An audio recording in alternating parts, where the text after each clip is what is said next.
ओम नमः शिवाय। तो प्रिय भक्तजनों, गुरु प्रदोष व्रत की हार्दिक शुभकामनाएं। और इसी के साथ सुनते हैं गुरु प्रदोष व्रत की विधि और व्रत कथा। मार्च का प्रदोष व्रत 27 मार्च दिन गुरुवार को है। यह गुरु प्रदोष व्रत है। गुरु प्रदोष व्रत के दिन व्रत रखकर भगवान शिव की पूजा प्रदोष काल में करते हैं। प्रदोष काल सूर्यास्त के बाद शुरू होता है और गुरु प्रदोष की पूजा के लिए आपको 2 घंटे 20 मिनट का समय प्राप्त होगा। गुरु प्रदोष के दिन सांध्य और शुभ योग बनेंगे। पूरे दिन सतभिषा नक्षत्र है। शुभ मुहूर्त में भगवान शिव का बेल पत्र, भांग, चंदन, अक्षत, गंगाजल, शहद, धूप आदि अर्पित करें। उसके बाद शिव चालीसा का पाठ करें और कथा पढ़ें। इसके बाद गुरु प्रदोष व्रत की कथा सुनें। इस व्रत को करने से शिव की कृपा प्राप्त होती है और शत्रुओं का नाश होता है। पौराणिक कथा के अनुसार असुरों की राजा वृत्तासुर ने देवताओं पर आक्रमण कर दिया। इसका देवताओं ने भी प्रतिकार किया और दोनों पक्षों में भीषण युद्ध हुआ। उस युद्ध में असुरों की सेना को हार का सामना करना पड़ा। इससे वृत्तासुर नाराज हो गया। मायावी वृत्तासुर ने भयंकर रूप धारण किया और देवताओं पर हमला कर दिया। इससे देवता डर गए और भागकर देवगुरु बृहस्पति के पास गए। तब देवगुरु ने देवताओं को वृत्तासुर के जीवन के बारे में बताया। उन्होंने बताया कि वृत्तासुर पहले चित्ररथ नामक राजा था। उसने कठोर तप करके भगवान शिव को प्रसन्न किया। एक बार वह कैलाश पर भगवान शिव के पास पहुंच गया। उसने देखा कि भगवान शिव के बगल में माता पार्वती बैठी हैं। उसने उनका उपहास उड़ाया। उसके इस व्यवहार से माता पार्वती क्रोधित हो गईं। उन्होंने चित्ररथ से कहा कि तुमने भगवान शिव और उनका अपमान किया है। तुझे श्राप है कि तू राक्षस बन जाएगा और अपने विमान से नीचे गिर जाएगा। उस श्राप के प्रभाव से राजा चित्ररथ राक्षस योनि में चला गया और वृत्तासुर के नाम से जाना गया। देवगुरु बृहस्पति ने देवताओं को बताया कि वृत्तासुर बचपन से ही भगवान शिव की पूजा करता है। वह उनका परम भक्त है। उसको हराने के लिए आपको शिव कृपा प्राप्त करनी होगी। इस वजह से आप सभी गुरु प्रदोष व्रत, जिससे महादेव जी प्रसन्न होंगे और आपकी मनोकामनाएं पूरी होंगी। देवगुरु ने बृहस्पति ने जो भी विधि बताई उसी के अनुसार देवताओं ने गुरु प्रदोष व्रत किया, जिससे भगवान शिव प्रसन्न हुए। शिव कृपा से देवराज इंद्र ने वृत्तासुर को हरा दिया। उसके बाद फिर से स्वर्ग में शांति आ गई। जो व्यक्ति विधि विधान से गुरु प्रदोष व्रत रखकर शिव पूजा करता है, उसे शत्रुओं पर विजय मिलती है। उसके शत्रुओं का नाश होता है। तो भगवान शिव और माता पार्वती ने जैसे सभी देवताओं पर अपनी दया दृष्टि बनाई, वैसे सभी भक्तजनों पर अपना आशीर्वाद बनाए रखें। और अब सुनते हैं एक अन्य कथा। पौराणिक कथा के अनुसार एक नगर में एक ब्रह्मणी का घर था। उसके पति का स्वर्गवास हो गया था। उसका अब कोई सहारा नहीं था, इसलिए वह सुबह होते ही अपने पुत्र के साथ भीख मांगने निकल जाती और खुद का और अपने पुत्र का पेट पालती थी। एक दिन ब्रह्मणी घर लौट रही थी तो उसे एक लड़का घायल अवस्था में कराहता हुआ मिला। ब्रह्मणी दयावश उसे अपने घर ले आई। वह लड़का विदर्भ का राजकुमार था। शत्रु सैनिकों ने उसके राज्य पर आक्रमण कर उसके पिता को बंदी बना लिया था और राज पर नियंत्रण कर लिया था।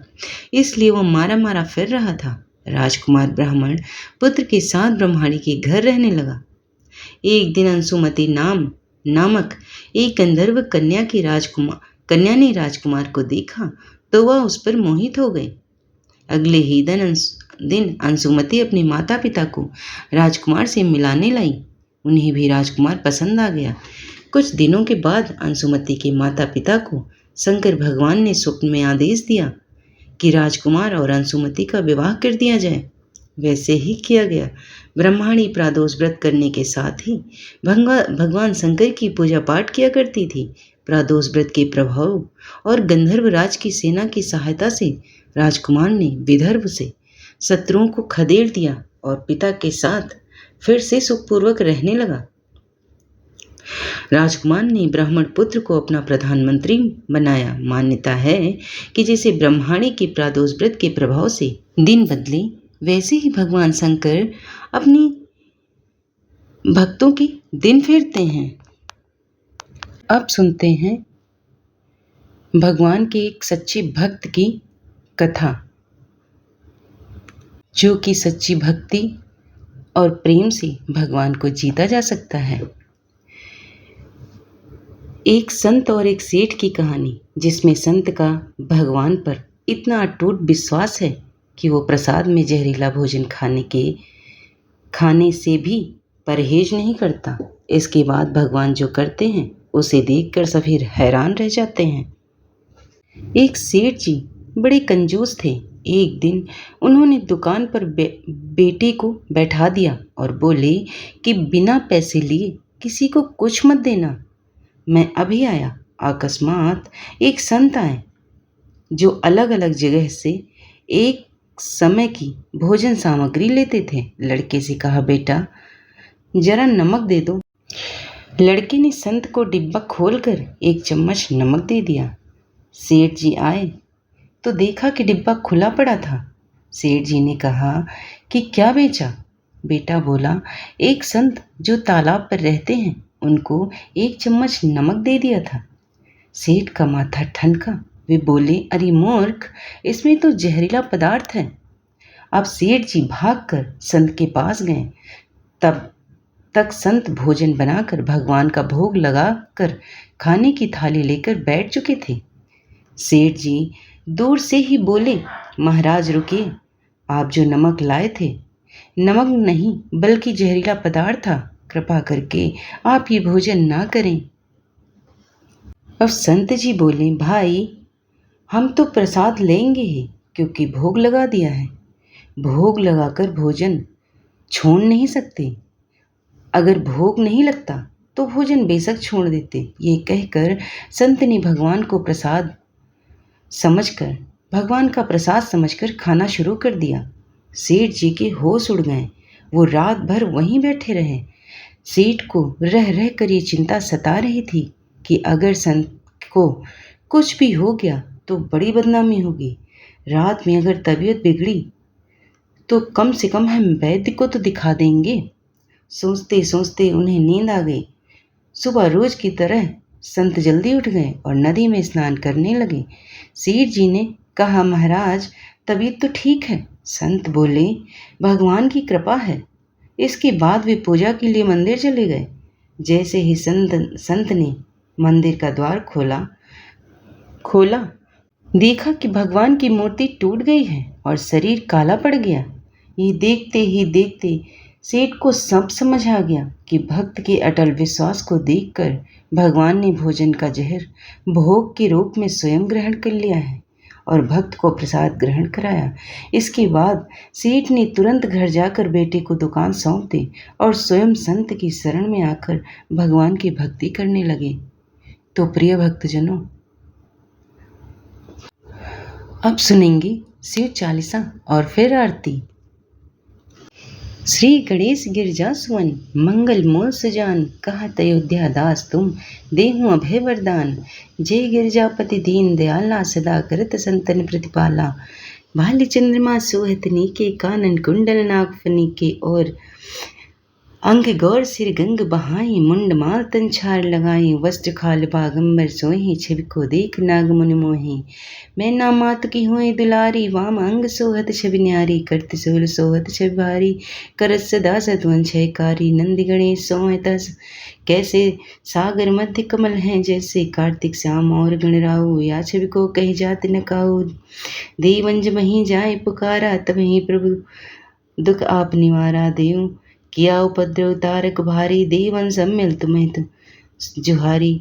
तुरत खड़ा न आप पठायो, लो निमीष महामारी गिरायो आप जलंधर असुर संहारा सुयस तुम्हार विदित संसारा त्रिपुरासुर संयुद्ध मचाई सबहि कृपा कर लीन बचाई किया तपहि भागीरथ भारी पुर प्रतिज्ञा तास पुरारी दानिन मह तुम सम को नाही सेवक स्तुत करस सदाहि वेद नाम महिमा तब गाई अकत अनादि वेद नहीं पाई प्रगट उदति मंथन में ज्वाला जरे सुरासुर भय बिहाला कीन दया करी तह करी सहाय नीलकंठ तब नाम कहाई पूजन रामचंद्र जब कीना जीत के लंक विभीषण दीना साहस कमल में हो रहे धारी कीन परीक्षा तबह पुरारी एक कमल प्रभु राखै जोई कमल नयन पूजन चाह सोई कठिन भक्ति देखी प्रभु शंकर भय प्रसन्न दे क्षितवर जय जय जय अनंत विनाशी कर कृपा सबके घटवासी दुष्ट सकल नित मोहि सतावें भ्रमत रहे मोहि चैन नाम त्राहि त्राहि मैं नाथ पुकारूं यही अवसर मोहि अनुबारूं ले त्रिशूल सतवन को मारो संकट से मोहि अनुबारो मात पिता भ्राता सब कोई संकट में नहीं पूछत कोई स्वामी एक है आस तुम्हारी आय हरो संकट भारी धन निर्धन को देत सदाही जो कोई जाचे वो फल पाही अस्तुति कह विधि करो तुम्हारी क्षमो नाथ अब चूक हमारी शंकर हो संकट के नासन मंगल कारण विघ्न विनाशन योगी यति मुन ध्यान लगावे नारद सारद शीस नवावे नमो नमो न जय नमो शिवाय सुर ब्रह्मादि पार न पावे जो यह पाठ करे मन लाई तापर होत है शंभु सहाय रनिया जो कोई हो अधिकारी पाठ करें सो पावनहारी पुत्रहीन करे इच्छा कोई निश्चय शिव प्रसाद ते होई पंडित त्रयोदशी को लावे ध्यान पूर्वक होम करावें त्रयोदशी व्रत करें हमेशा तन नहीं ताके रहे कले धूप दीप नैवेद्य चढ़ावें शंकर सन्मुख पाठ सुनावें जन्म जन्म के पाप नसावें अंतवास शिवपुर में पावें कहें अयोध्या आस तुम्हारी जान सकल सुख दुख हरो हमारी नित्य नेम कर प्रातः ही पाठ करो 40 तुम मेरी मनोकामना पूर्ण करो जगदीश मक्सर छठे मंत्र तो संवत 64 जान अस्तुति 40 शिवहि पूर्ण कीन कल्याण। ओम जय शिव ओमकारा प्रभु हर शिव ओमकारा ब्रह्मा विष्णु सदा शिव हरिधांगी धारा हर हर शिव ओमकारा एकानन चतुरानन पंचानन राजे हंसासन गरुणासन वृषवाहन साजे ओम जय शिव ओमकारा दो भुज चार चतुर्भुज 10 भुज अति सोहे स्वामी 10 भुज अति सोहे त्रिगुण रूप निखरता भुवन जन मोहि ओम जय शिव ओमकारा अक्षमाला बनमाला रुंडमाला धारी स्वामी रुंडमाला धारी चंदन मृग मद सोहे भोले शशिधारी ओम जय शिव ओमकारा श्वेतांबर पीतांबर बाघंबर अंगे प्रभु बाघंबर अंगे सनिकादिक गरुणादिक भूतादिक संगे हर हर शिव ओमकारा कर के मध्य कमंडलु चक्र त्रिशूल धरता प्रभु चक्र त्रिशूल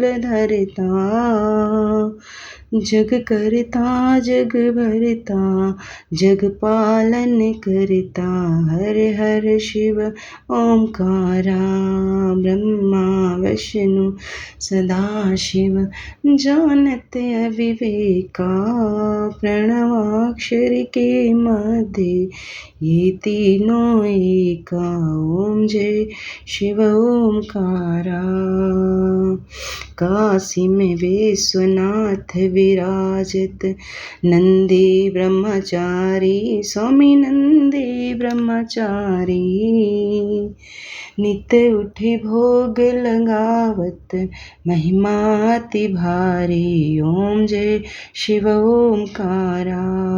त्रिगुण शिव जी की आरती जो कोई नर गावे, स्वामी जो कोई नर गावे। कहत शिवानंद स्वामी मनवांक्षित फल पावे। हर हर शिव ओमकारा, प्रभु हर शिव ओमकारा।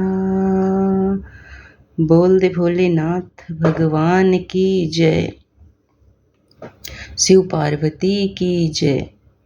तो प्रिय भक्तजनों, कथा यहीं पर समाप्त होती है और अगर पसंद आ जाए तो चैनल को लाइक शेयर सब्सक्राइब ज़रूर कर लीजिएगा। धन्यवाद।